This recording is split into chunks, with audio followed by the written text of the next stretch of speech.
Welcome back in for another Defense Wins Fantasy Podcast, part of the Fantasy Holics Podcast Network. As always, I'm your host, Seth Berger. Diving back in again, we're going to continue on our defensive breakout busts and players to watch. Going to go with the NFC South this week. But first, I want to go with a little bit of a new segment I like to call Seth's Secrets. It kind of plays into the fact of what we're talking about, going through all of these players with the breakouts, busts, and things of that nature. But I want to make sure that when you're looking for players off-season, trying to get that guy that maybe is going to be the breakout or maybe somebody forgot about, when you're looking at your players, make sure that you also click over and rank them by fantasy points per game.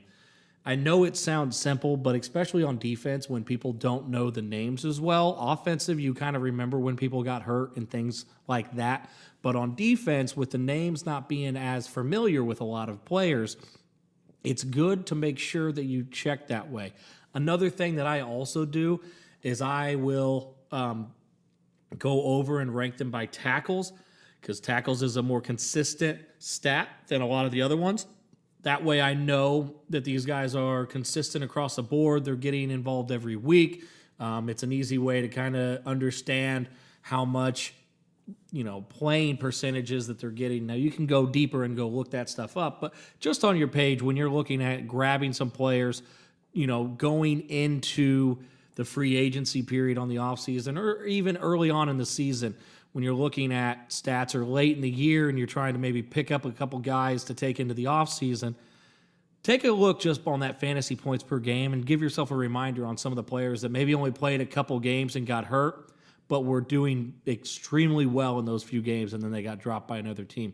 It's important to just remember that there's so many opportunities out there and there's so many players on the defensive side. It's easy to lose that insight. So it's a click on most applications. We use our fan tracks on our big league, and it's pretty easy just to be able to verify that what you're looking for. Maybe there's a player that's actually a little bit better that everybody's kind of sleeping on because they're ranked 127th in their position, but third on points per game because they only played 4 games and were dominant in those games, and then blew their knee out or tore a pec or anything like that. A great example of that is Dre Greenlaw from last week that we were talking about. Only played 3 games, but was averaging like 18 points a game. So it's a guy that maybe would get dropped because he can't be valuable this year. Everybody kind of forgets about him.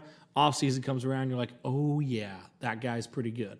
So always just take a little bit of look. Like I said, that's a little Seth's secret. One of the things that I tend to do just to keep myself in check and verify that what I'm looking for is what I'm going to find. So with that being said, let's go ahead and dive in to, as I said, the NFC South. We're going to start with the Tampa Bay Buccaneers. Obviously, we're going with defensive players, so we're going to talk about a bust. And that guy's name is Lavonte David. He has been dominant linebacker for the past 5-6 years, just doing great things for your fantasy defense. However, this year is the first time he dropped below 100 tackles in 6 years. He's 32 years old, and he's at that drop-off line that we talked about a couple weeks back. He missed 5 games last year, which can contribute to being below 100 tackles, but he dropped 70 points off of his average. Yeah, he once again, he missed some games, but the key here is Devin White is coming into his prime. He's taken over the reins of that linebacker position. One good thing about Lavonte David is that they didn't sign any new linebackers at this point to take time away from him.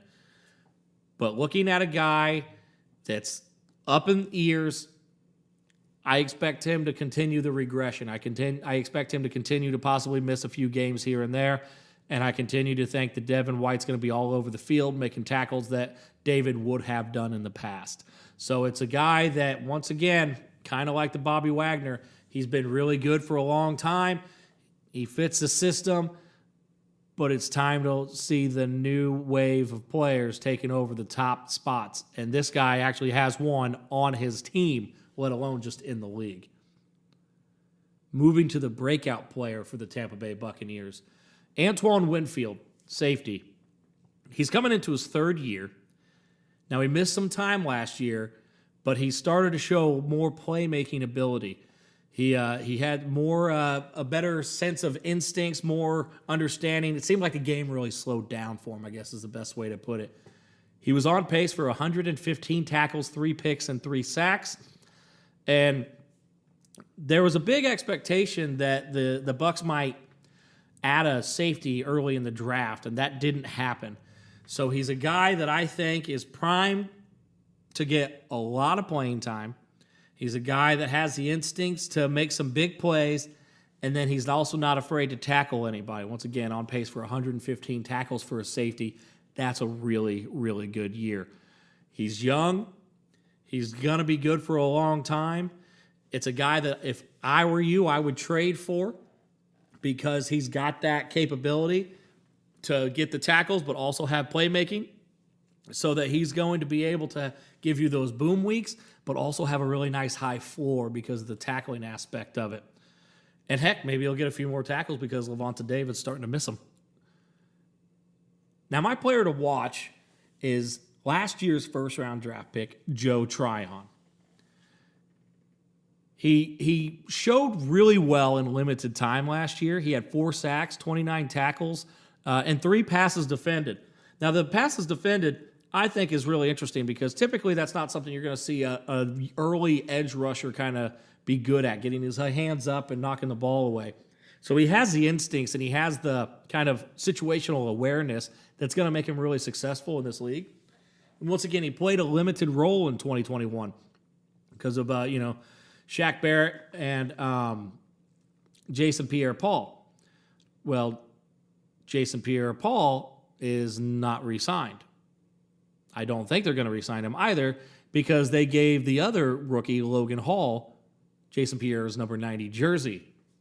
So I don't think that they're planning on having Pierre-Paul come back, which tells me that they're happy with the progress that Joe Tryon has made to the point where he can have that starting role. The draft capital's there, first-round pick. The instincts are there, as I stated.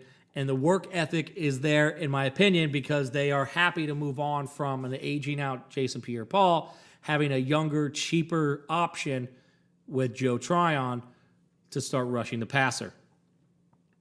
So he is one of the guys that he probably is not on a lot of teams, depending on how big your rosters are, just because he had limited time last year. Like a lot of defensive ends, they start kind of as a pass rush specialist first and then move into more of a continuation, more full-time position that we'll see him go into this year. So I expect to see those numbers go up.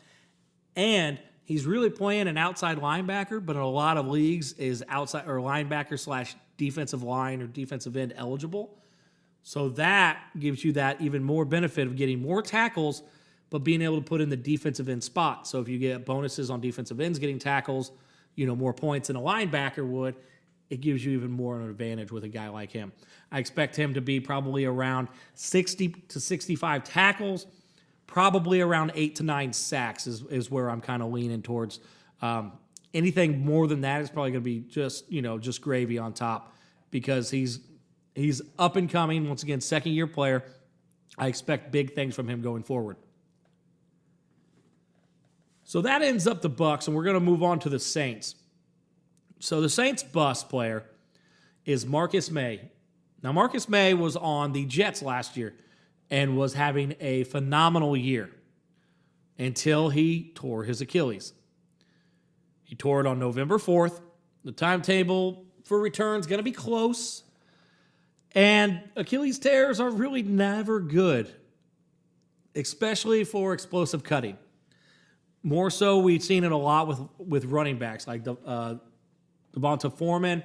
Cam Akers came back last year and didn't look really himself. James Robinson tore his last year as well. It used to be a death sentence for the NFL, especially running backs because of the cutting. But safeties have to do the same thing. They've got to backpedal and then break. And I am very concerned about Marcus May's ability to do that. I think that he's not going to be 100%. I don't even know if he'll be ready for the beginning of the year. That being said, he scored most of his points through non-explosive plays. Tackles, not interceptions or sacks or anything like that, but mostly tackles. But he had a good year because the Jets were on defense like the whole year. They definitely were on defense more than the Saints will be coming into this year. And he's 29 years old. He signed a 3-year deal with the Saints. They expect him to come in and play. And I'm just really skeptical about his ability to come back from this injury as quickly as they expect and as explosive as he was or is going to need to be at the safety position. Now, going into my breakout player for the New Orleans Saints. This is Pete Werner, linebacker out of Ohio State. Second-year guy. He only played 60% or more of defensive snaps in 4 games last year. He is a little bit weaker in coverage, but will most likely improve, coming into year 2, understanding offensive schemes and things of that nature. He played behind Quan Alexander last year, who is no longer on the team. And that really paves the way for Pete to be a full-time starter.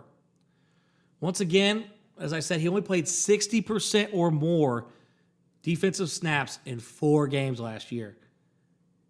And he still had 62 tackles. This is a guy that you want to go and either trade for or pick up off the waiver wire. He is going to explode this year. He's the next big thing when it comes to Saints linebackers. He's got the lateral quickness and mobility to become that leading tackler sideline to sideline. Once again, he is going to have to improve his coverage.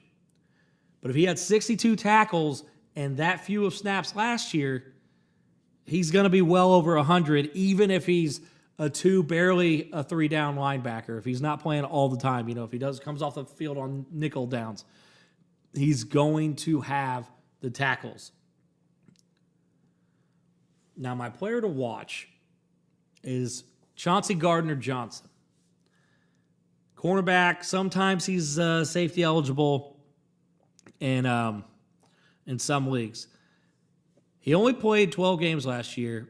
He was well on his way to his best year. He had 2 sacks, 3 picks to go along with 46 tackles in 12 games. Reason for him to be good at safety: Malcolm Jenkins retired. Marcus Williams moved on to a new team. So those are the positives.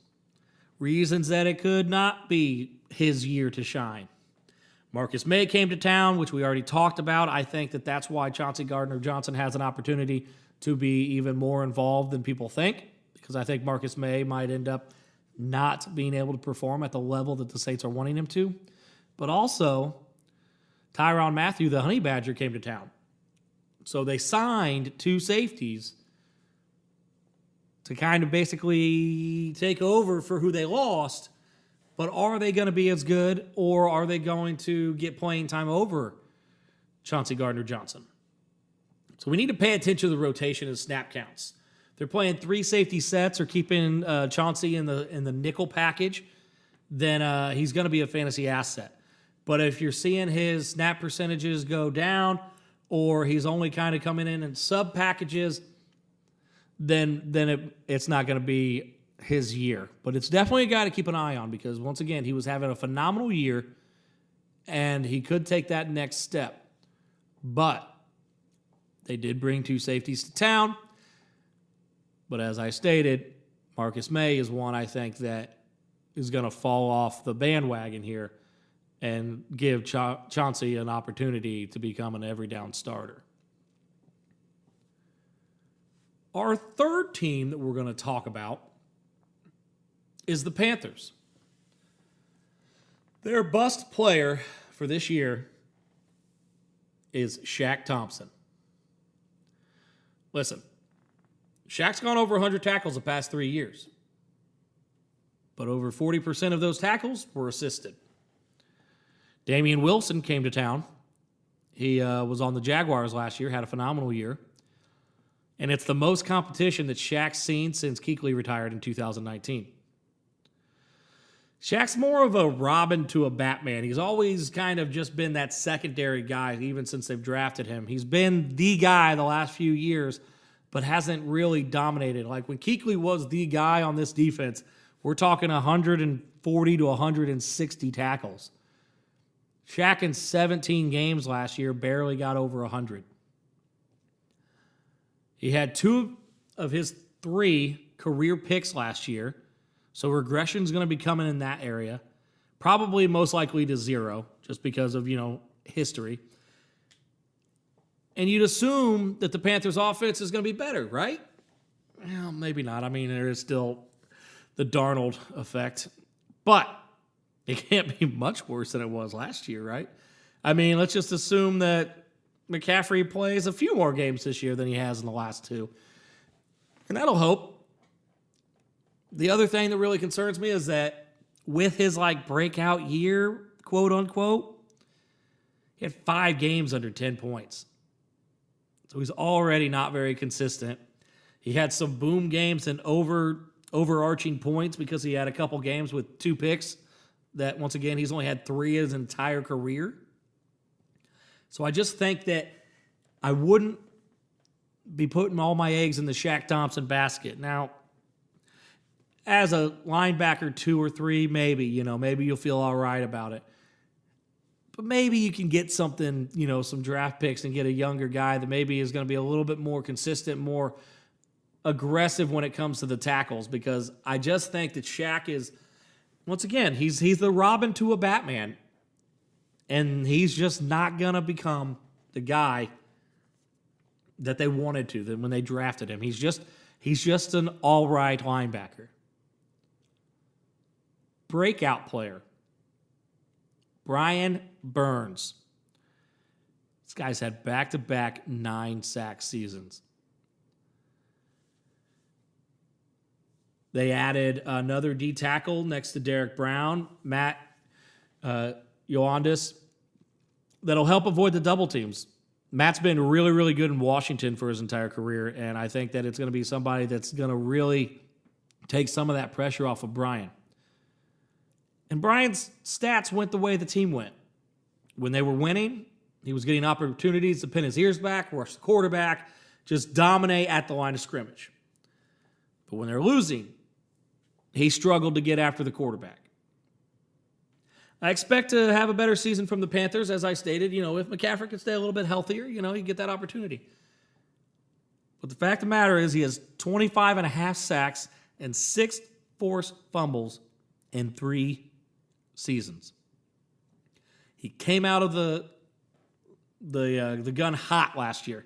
He started on fire. Team started to double team him, and he cooled off. Also, they got to run the ball late in the game because they were beating the crap out of the Panthers. So he didn't have the opportunities that he had earlier in the season either.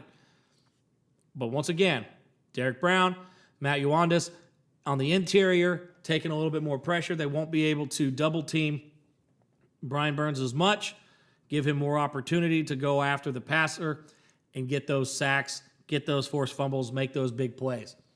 I'm expecting him to have around a 14-sack season this year. I think he really breaks out and really starts to become that force in the NFL. Now, my player to watch, Dante Jackson. He had a career-low year in interceptions last year with 2. 2. That's career low. That's pretty awesome. But he has most points per game, total of his career. So he had his worst year on big plays with only 2 interceptions, but had more points per game than he's ever had before. He only played 12 games last year, which also might be part of why he didn't get as many interceptions. As there's 5 more games out there. But he was on pace for 86 tackles as a cornerback. As a cornerback, a true cornerback. Now, here's my concern. Here's why he's on my players to watch list. He's 26 years old, which if you listen to my What's My Age Again podcast episode, that's prime for a cornerback. Young cornerbacks across from him, coming back from injury, J.C. Horn. A lot of quarterbacks going to go that way. So the tackles might go down, might not have as many opportunities to get interceptions because, once again, he's built that respect over the years. He is better. He's in his prime. He's got the knowledge, blah, blah, blah, blah, blah, blah, blah. Good corners aren't good to have on your fantasy team, and that's where you're kind of right on the line with Dante. You don't know if he's going to become the guy that quarterbacks avoid or if he's going to continue to make plays because they're going to throw towards him. I feel like it could go either way. It all depends to me how J.C. Horn comes back from his broken foot and if he steps up quick enough that they have to spread the ball around. But as a plus, he gets to play Jameis Winston twice a year. That is a great opportunity. Once again, there's an opportunity for him to be the big play corner, but whether the quarterbacks throw towards him is where we need to pay attention. It's one of those, you got to watch the games a little bit. Looking at the stat book might not tell us that much, but hopefully he maintains some tackles and gets opportunities with the interceptions. But I have a feeling he's probably not going to be anywhere near as consistent as he was last year just because he's earned the respect of the NFL. Our final team that we're going to talk about this week is the Falcons. Now, their bust player goes a lot along the same lines as my player to watch for the Carolina Panthers, and it's A.J. Terrell. Now, that's not a knock on his game. That's basically saying that this dude is a stud. He has all the makings of an elite cornerback. He's been showing it. And being an elite cornerback is bad for fantasy.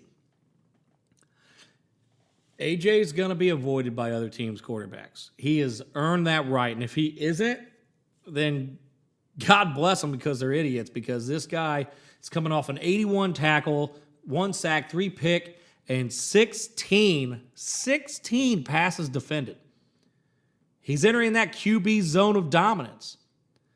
And on top of that, he's got a 32-year-old Casey Hayward who is 100% lost a step on the other side. So if you're telling me that Tom Brady's going to go back there and he's going to look over at A.J. Terrell or he's going to look over at Casey Hayward, you think you know which way he's going to throw? Short slants, out routes, all towards Hayward, and just know that he can't make the break like Terrell can. So it's just going to be one of those kind of let down, getting into that Lonely Island situation where he is over there shutting down a guy and they're just not bothering to even throw his way. Which is, again, mad props to him as a player, but it's the one position in fantasy when you're really, really good at your job, you don't really have much fantasy value. That's okay. But I wouldn't draft him. I wouldn't trade for him. I wouldn't pick him up. Now, looking at breakout player. Now, this, I will tell you this right now. This was one of the hardest teams that I've done thus far. For breakouts, players to watch, this team, oh, man, it's just like there's some well-known players. Deion Jones, as I said, A.J. Terrell. But the rest of the team's kind of up for grabs when it comes to fantasy points. So early on this season, what I would really recommend you look at is box scores, snap counts. You can find a gem on this team from the waiver wire. 100%, I know that's going to happen. But who that's going to be is just an absolute struggle bus. I mean, Deion Jones, linebacker, great linebacker. He's going to be good again this year. He used to have a little bit of injury history, but he's had 3 straight seasons of playing all 16 games, 16, 17 games. Close enough, you know. He's good to go. They brought over Rashaan Evans from the Titans, who kind of lost favor with the team late in the year. Part of that might be them bringing over Zach Cunningham, but that's another story. He's playing inside linebacker. But the guy that I think is going to have a breakout year is Troy Anderson, currently slotted behind him on the depth chart. Now, it's going to be one of those slow burn breakouts. Troy was drafted in the 3rd round. Once again, he's starting behind on the depth chart. It's early, though. It's super early. Behind Evans. And the thing that's tough about Evans is Arthur Smith was a coach for the Titans, brought him in. So that could be a good thing or a bad thing. He could think of how he was, and he's maybe lost his, mojo or want to. I don't know. I don't know why he lost all of his credibility with the Titans, but he is now a Falcon. He's currently sitting at number 1 on the depth chart, but Troy Anderson is now the guy behind him, but he's super athletic. I think he can play inside or outside linebacker, which there's a lot of opportunity at outside linebacker on this team as well. I think he's going to gain playing time throughout the year. And I think that he's going to have the opportunity to play some outside linebacker on non-passing downs. Or if they go to some 4-3 opportunities. Or if they do nickel back. I think that it would be him and Deion Jones running the middle of that nickel defense. The second half of the season, or his second year in the league, is going to be a breakout opportunity. So he might not be a guy that you necessarily draft or draft early, but if you have a taxi squad, this is the kind of guy that I would put on it. And keep an eye on that and see how Rashaan Evans is doing, see how the word out of camp is. If anything, just keep your ear to the ground and see what they're saying about Troy Anderson. Because I think he has all the makings of a super athletic inside linebacker that's not afraid of contact. Now, the player to watch kind of goes on the same path. This team was really, really difficult. And it's another rookie. It's Arnold. I'm going to mess up his last name, but it's Ubakati. He was drafted 38th overall out of Penn State. He's got better defensive end moves, but he's got like a linebacker body size. He was like 6'2", 250. So it's not ideal, per se, for his skill set. He is very good at the pass rush, not the strongest in coverage. He hasn't been proven in it really, but he's got really good pass rush moves, and he was a strong defender in college. But being 6'2", 250, coming off the edge is going to be a little undersized in my opinion. But it all depends. Like I said, if they're playing that 3-4 defense, him coming off the edge and him being a little bit better in coverage is going to give him all the opportunities to be successful. But I think he's going to be a pass rusher starting out. As I said with Troy Anderson, I think that Troy could play some outside linebacker when it has more of a coverage feel to it, or if they go to a nickel feel. Maybe he pumps down to the edge to rush while Troy Anderson plays middle linebacker next to Deion Jones. But the focus with this guy and why you have him as a player to watch is focus on the snap counts. That's going to judge his year one opportunities, and that's going to tell you, hey, this is a guy that I should have on my team because he's getting a lot of opportunity, or hey, this guy is right now just a pass rush specialist. Maybe look at him next offseason, maybe look to trade for him later in the year if he starts to make a little bit of noise on the field. Once again, this defense, I really feel like somebody that I just don't even know or I'm not aware of is going to pop out and play. There's some good safety play opportunities here, but the safeties that they have are a little bit older, and I just didn't feel like that's a breakout candidate that I was feeling comfortable with.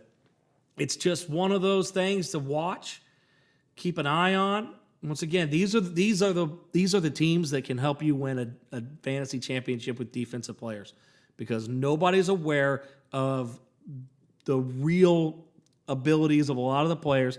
They don't really know how the scheme's going to fit them. You keep an eye on them on early preseason games, any news you have coming out of camp, but really probably week 1, week 2 waiver wire gems is what you're going to see.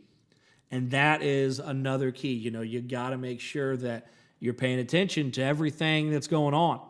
The opportunities are just going to be there for you especially on the defensive side in an IDP league, because everybody the first couple weeks are going to be putting their bids in on the offensive running backs that blew up or the wide receiver that went crazy, like when Sammy Watkins went for like all of his yards in one game a few years back on the Chiefs. They're going to be looking at that because that's just how we've always done it in fantasy. They don't think about defense that early on. They'll be like, oh, the guys I have are pretty good. They just maybe had a down week. Make sure that you hit the waiver wire early and make sure you pay attention to snap counts, defensive schemes, and how many pass rush opportunities that defense is getting. Because you want to make sure that if you're going for a DN, it really doesn't matter if your DN is on a team if they're losing all the time and he can never really rush the passer. You want to be in those guaranteed, hey, they have to pass it here situations, so we're just going to bring the house on them. Or we're going to have certain schemes set up that way. It helps when your defensive players are on a team that can at least win some games. Like I personally think Josh Allen for the Jacksonville Jaguars is a very good defensive lineman. But it doesn't matter what I think because they can't ever get and sustain a lead so he can pin his ears back and rush the passer. The only time he had a really good game this year, ironically, was when he was sacking and forcing fumbles on the other Josh Allen, which I just think is still hilarious. But that being said, that is the NFC South breakouts, busts, and players to watch.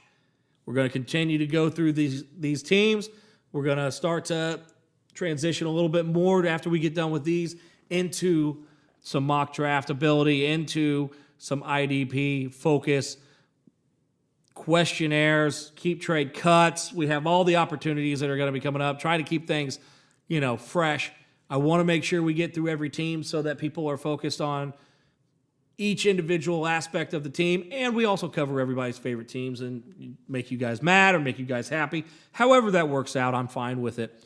But once again, Tuesday nights, Fat Boys Dynasty podcast, doing a lot of great stuff. I know last week I was listening to it, well, technically this week. It was the Tuesday episode this week, and they said it was going to be a short and sweet podcast. It was like 45 minutes because they just get on a tangent, get on a roll, and I just love listening to it. So check them out on Tuesdays. And once again, check us out on Facebook. Reach out to us via Messenger. You got questions, trade questions, IDP questions, dynasty questions, best ball questions. We have the staff that can cover it all.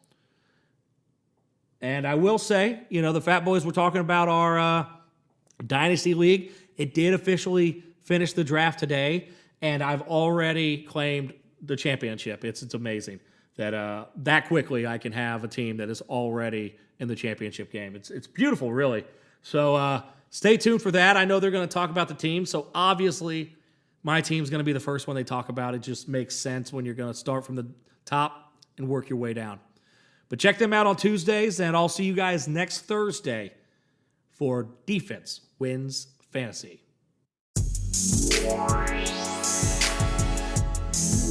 This podcast has been presented by the Fantasyholics Podcast Network.